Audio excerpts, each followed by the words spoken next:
एकनाथ शिंदे की सरकार जाना तय, अजीत पवार बनेंगे मुख्यमंत्री। महाराष्ट्र में तेजी से बदला घटनाक्रम। नमस्कार, मैं हूं उदय यादव। हिंदी वार्ता में आपका स्वागत है। महाराष्ट्र में पिछले कुछ दिनों से जो कुछ हो रहा है वो एक राजनीतिक उपन्यास की तरह है। उसमें जो घटनाएं जो रूप ले रही हैं, पार्टियों का टूटना, टूटने के बाद फिर टूटना, किसी नए दल के साथ जुड़ना, वहाँ की उठापटक, ये सारा कुछ जिस तरह चल रहा है, इसमें भारतीय जनता पार्टी को भारी नुकसान लग रहा है। देश में और भी राज्यों में जो घटनाएं हो रही हैं वो भी भारतीय जनता पार्टी की चिंता का सबब है और उसके ग्राफ को, उसकी लोकप्रियता को तेजी से घटा रही हैं। मणिपुर का घटनाक्रम इस समय पूरे देश में नहीं बल्कि पूरी दुनिया में छाया हुआ है।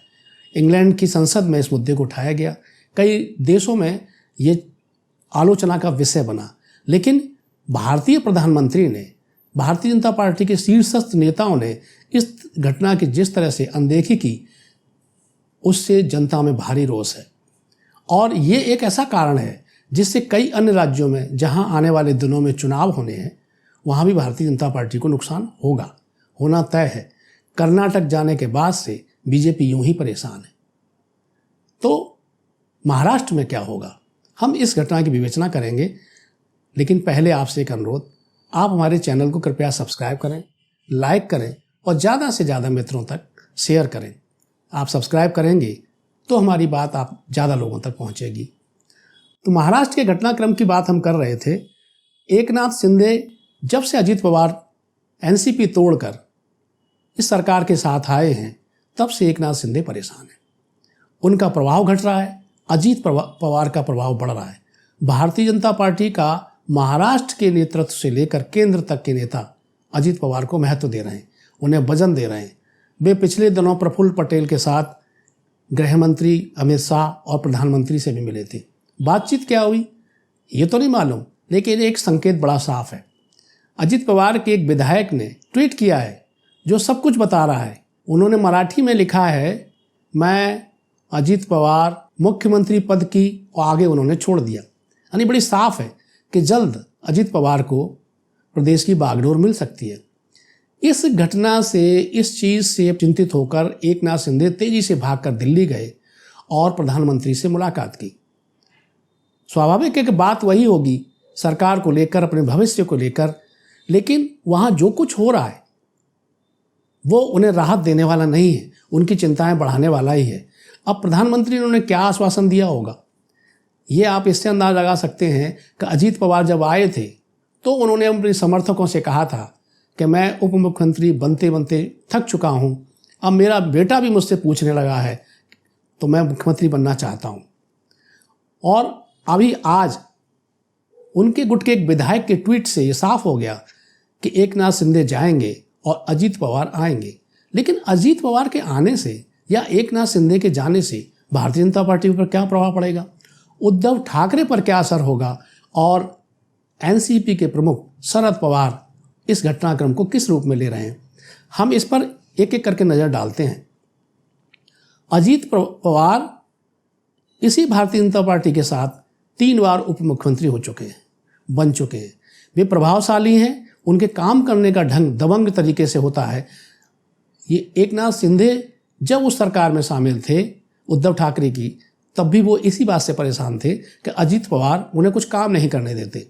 इस विचलन से ही उन्होंने उद्धव ठाकरे गुट को तोड़ा, शिवसेना को तोड़ा और बीजेपी के साथ आके सरकार बनाई। लेकिन अब अजीत पवार यहाँ भी आ गए और उनका प्रभाव यहाँ भी है। जिस तरह से वित्त मंत्रालय, कृषि मंत्रालय, सहकारिता विभाग उनके लोगों को मिला है, वो उनके दबदबे को, उनके प्रभाव को और उनको जो महत्व भारतीय जनता पार्टी में मिल रहा है उससे साफ होता है। अजीत पवार 3 बार अपने चाचा शरद पवार से भी मिल चुके हैं। उनका आशीर्वाद लेने के लिए, उनकी नाराज़गी दूर करने के लिए वे लगातार प्रयास कर रहे हैं। यह हो सकता है कि शरद पवार इस मामले में चुप्पी साधे रहें और अजीत पवार को मजबूत होने दें। उद्धव ठाकरे भी पिछले दिनों अजीत पवार से जाके मिले। अजीत पवार से उद्धव ठाकरे क्यों मिले, ये भी एक सोचने का विषय है, लेकिन इस पर कुछ कहा नहीं गया। परंतु उद्धव ठाकरे गुट के सांसद संजय राउत एक लंबे समय से कह रहे हैं कि अजीत पवार मुख्यमंत्री बनेंगे और एकनाथ शिंदे को हटना पड़ेगा। इस एकनाथ शिंदे की इस स्थिति से उनके साथ जो विधायक शिवसेना से आए थे वे बहुत परेशान हैं और पता ये चला है कि कई विधायक वापस जाने के लिए बेचैन हैं। वे उद्धव ठाकरे के संपर्क में हैं। इस बात को उद्धव ठाकरे ने भी कहा है कि शिंदे के कई विधायक हमारे साथ आना चाहते हैं, हमारे संपर्क में। ये भगदड़, ये बेचैनी, ये अपने आने वाले चुनाव में अपने भविष्य को लेकर चिंताएं राजनीति को रोज बदल रही हैं। क्या वाकई अजीत पवार मुख्यमंत्री बनेंगे? और अजीत पवार के मुख्यमंत्री बन जाने से शिवसेना मजबूत होगी? ये तो बड़ा साफ है कि जब से देश आज़ाद हुआ है, महाराष्ट्र में मुख्यमंत्री मराठा ही होता आया है, जबकि वहाँ 45% आबादी ओबीसी की है, पर अभी तक कोई ओबीसी मुख्यमंत्री नहीं हुआ। मराठा लॉबी एक साथ होती है, एकजुट हो जाती है और अपने लोगों को आगे बढ़ाती है।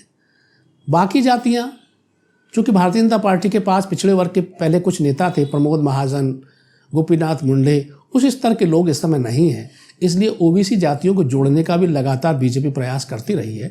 परंतु अब चुनाव में जो नज़दीक आ गए हैं, ऐसा लगता है कि मराठा लॉबी अगर मजबूत होकर साथ दे देती है तो बीजेपी को फिर से वहाँ वही जीत मिल सकती है जो 2019 में मिली थी। महाराष्ट्र बीजेपी के लिए या कहिए नरेंद्र मोदी के लिए बेहद ज़रूरी है। उत्तर प्रदेश के बाद महाराष्ट्र दूसरा राज्य है जहाँ सबसे ज़्यादा सांसद चुन के आते हैं। बीजेपी की चिंता यही है। वो लगातार पहले एकनाथ शिंदे के साथ, फिर अजित पवार को लाकर यही प्रयास करती रही है कि उसका वोट बैंक किसी भी वजह से घटे नहीं बल्कि बढ़े, क्योंकि उद्धव ठाकरे के साथ जनता की सहानुभूति है। इस बात को कई सर्वे साबित कर चुके हैं और भारतीय जनता पार्टी का नेतृत्व इसको जानता भी है।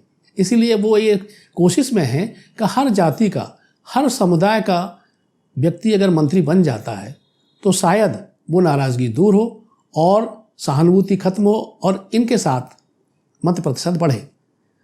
अजीत पवार जिस तरह काम कर रहे हैं, जिस निडरता के साथ आगे बढ़ रहे हैं, इससे ये साफ लग रहा है कि वे जल्दी मुख्यमंत्री होंगे। आज एकनाथ शिंदे ने दिल्ली में प्रधानमंत्री से मुलाकात की। चर्चा है कि उन्होंने अमित शाह से भी भेंट की। अब इसमें उन्हें क्या आश्वासन मिला ये तो साफ नहीं है, लेकिन ये तय है कि उन्हें कोई भी आश्वासन बनाए रखने का, मुख्यमंत्री बनाए रखने का नहीं मिला होगा, क्योंकि उनकी सदस्यता को लेकर भी 2 अगस्त तक फैसला होना है।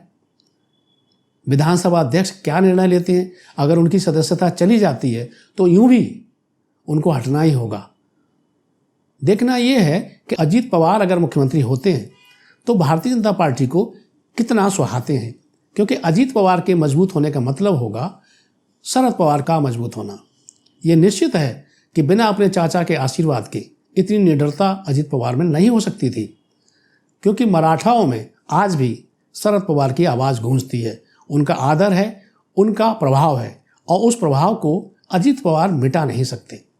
तब बड़ा साफ है, 3 बार वो मिले हैं और उन्होंने जो आशीर्वाद मांगा है, जो नाराज़गी दूर करने का प्रयास किया है, उसके बाद भी खुलकर वो जिस तरह आगे बढ़ रहे हैं, उससे बड़ा साफ है कि मुँह सही लेकिन शरद पवार का आशीर्वाद उनके साथ है।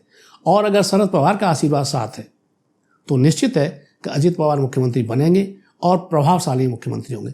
देखना है कि अजीत पवार देवेंद्र फडणवीस के साथ क्या करते हैं या देवेंद्र फडणवीस का भविष्य इसमें क्या होता है। क्या भारतीय जनता पार्टी अपने महत्वपूर्ण नेता का भविष्य दांव पर लगा देगी या देवेंद्र फडणवीस को केंद्रीय मंत्रिमंडल में शामिल कर लिया जाएगा? अभी तो ये स्थिति नहीं है, लेकिन मुझे लगता है कि देवेंद्र फडणवीस निश्चित रूप से अब इस रूप में, इस भूमिका में उप मुख्यमंत्री के रूप में लंबे समय तक नहीं चलेंगे, नहीं रहना चाहेंगे, क्योंकि उनके पास जो महत्वपूर्ण मंत्रालय था, वित्त मंत्रालय, वो भी अजीत पवार को दे दिया गया।